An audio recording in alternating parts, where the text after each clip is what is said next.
السلام الله عليكم ورحمة الله وبركاته كلنتو وعن وناكسن داوديال كسو دوادا برنامج gaar oo aan uga hadli doono doorka dumarku ay ku leeyihiin bulshada Soomaaliyeed iyo caqabadaha hortaagan markay dib ay qabsadaan inay maxkamadaha ka dacwoodaan oo xaqooda ay ka dhacsadaan.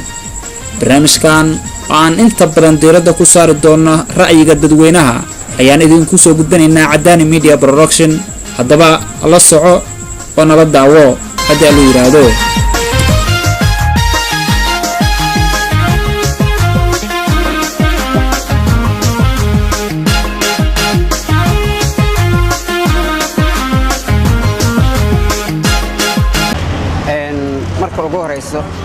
waxaan nahay dad muslimiin ah koon dhastay diinta islaamka maxaa yeelay caqabad maanta ee hor istaagsan dumarka waxay tahay dumar walba ay socoto waa inay rag dumar ay markaas rag daba socdaan rag la xiriira oo markaas si ay socoto ma qof dumar kaligeeda socoto oo malina in wax loo qabanayo maxaa yeelay dumar walba socoto waxa loo baahan yahay in rag oo daba socdo si ay markaas ay diinteena dhigis waxa jirta caqabado badan oo maxaa tiraahdaa hor taagana jira markii la fiirsho caalamyada kale institutionada maxkamaduhu waa wax si official u shaqeeyo oo qofka hadda dhashay iyo qofka weyn intaba yaqaanaan laakiin in Soomaaliya institutionkaas dadaan ka warqabin xitaa inuu shaqeeyo oo maxkamada inay jirto ka oo haysta booliska kaliya ee hadda askartu wax kala dilaan kaliya in maxkamadu shaqeyso iyo labada qof oo dacwo isku markaas wax isku dhigay caqabada ay maxaa dumarka ka hor taagan inay maxkamada tagaan ana waxa u sababay lahay saddex nuqul u sababay lahay nuqulka koobaad waxa ogaasha la'aan inay saba ogeynba inay jirto maxkamad loo dacwoodo oo wax kala sii inay jirto nuqulka labaad wuxuu yahay jahli ay maxaa tira oo tii hoos imaanay oo qofkii isleeyahay meeshan dadka war badan jooga qaabka dacwada u gudubsaleed ma taqaanid su'aalo saas inay maxaa tiraahdaa ay kusida nuqulka saddexaad waxay tahay dhaqan ahaan anaka ula gabdho inta badan inay qarsadaan maxaa tahay caqabadaadka haysta ama dhibaatooyinka haysta ama familka ka haystaan ama ragooda ka haystaan ama dad wax kala dhaxayaan ka haystaan inay qarsadaan oo maxaa tiraahdaa waxooda ay qarsadaan oo ay maxaa hoos ayadoo xishood ahaan iyo dhaqan ahaan u geynay oo maxaa tiraahdaa ay u kana haddii dhanka diinta laga firo qofka inuu wax iska cafiyo way fiicanta laakiin qofka asagoo waxad gudbay inuu wixiisa sheegto way maxaa tiraahdaa way ku cad marka ayagoo meeshii ka xishoona oo isdhaa maxkamadii raga wada joogaan oo wixii xukunkii hay waa rag waxa wax la qaybsana waa rag oo inta badan saas ugu maxaa tiraahdaa uga xun saas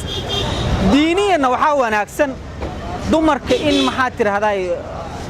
loo naxariisto markii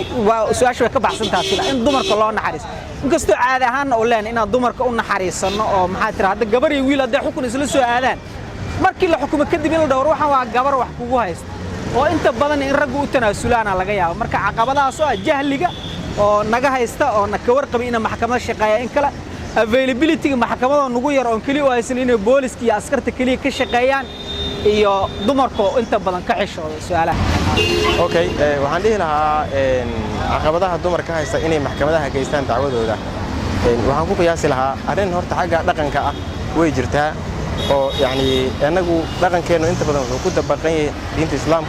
islaamkuna dumarka inta badan yani in ay guryaha iska joogaan oo maaragtay raguna uu dumarka ka dadaalo ayay u jideysay oo uusan ku xadgudbin mid kale waxa jirta ah anagu bulsho waxaan nahay xoogaa yar dambaysa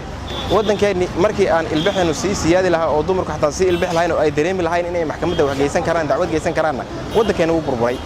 mar hadduu waddankii burburayna yani dumarku waxay ka mid yihiin yani bulshada meelaha ugu hooseeya xogaa oo maartay burburka ku dhacay marka raggii ayaaba qaar badan maxkamadaha aadin inta badan oo aan fahansanin maxkamadda waxa ay tahay iyo waxay kala soo kulmayaan dumarkii marka way ka sii daran yihiin maxkamad waxa ay ka soo faa'iidayaan iyo maxkamadda waxa ay tahayba intooda badan lama socdaanba waxaana ugu wacan inta badan dumarka xagga waxbarashada ayaa lagu yar xaqiray sida daraadeeda maxkamadiiba yani waxa ay maxkamad tahay ama yani qaab ay dacwada ugu soo fushadaan waxaas oo dhan baaba ka maqan maba dareensanaba saasay ugu jeedaysaa dumarka Soomaaliyeed waxa la isweydiinayaa maxay maxkamadu aadi waayeen ayaa su'aal noocaas ay ugu soo laabatay in badan waxa waaye dumarka Soomaaliyeed waa dumar islaam ah waa dumar boqolkiiba Soomaaliya boqol waa islaamkana sidiisaba dumarka ma siiyo xuriyad وما بنانو حقيقيا هذا الدين تأن ما كتلابنا وجوني محكمة أنا واحد بقى يعني مؤجان تاس مجبابي كرو لكن waxaan jeclaan lahay maxkamadaha qolada joogta inay dumarka ay siiyaan haday tahay wadankeena wadan sharci islaam lagu maamuloonin oo dumarkeena dacwadooda soo laalaabatay oo meel fara badan xuquuqdooda lagu galayo maarta aad loo dhibayo hada qaar ayagoo oo in la kufsado ay qaar la dilayo wadanka ay ka dhacday afaan in waxaan jeclaan lahay dumarka in ay helaan xuquuqdoodii gaarka annaga hada rag aan nahay waxaan isku dardaarmi lahayn dumarka dhanba yar haween inaan xuquuqdooda naga helaan maxkamadahana in lagu soo dhaweeyo dumarka si ka saahadan had waxaan moodaa laakiin in dumarka ay maxkamadaha ka baqayaan oo cabsi ay guriyaha oohin ugu hayaan waa ooyaan guriyaha ku ooyaan maxkamadaha ma aadi karaan inay isweydiiyaan qareenada waddanka isweydiiyaan bal oo niman tafatiraha loo diro waddanka loo diro guriyaha soo baaraano inay 10% dad oo maxkamad ka shaqeeyaan maarta in guriyaha galaan oo dumarka dhibaataysan soo ogaadaan ayaan jeclaan lahay marka waxaan ugu baaqayaa qareenada waddanka ana waxaan ahay maanta nin cuuryaane oo hal ku socdo waddanka sidiisaba xagga dumarka iyo xag walba xag ciidan iyo xag dhaqaale waxay ku socdaan Soomaaliya hal lug bay ku socotaa hash lug way inay ka dhigataa lug xoog badan oo maroodiya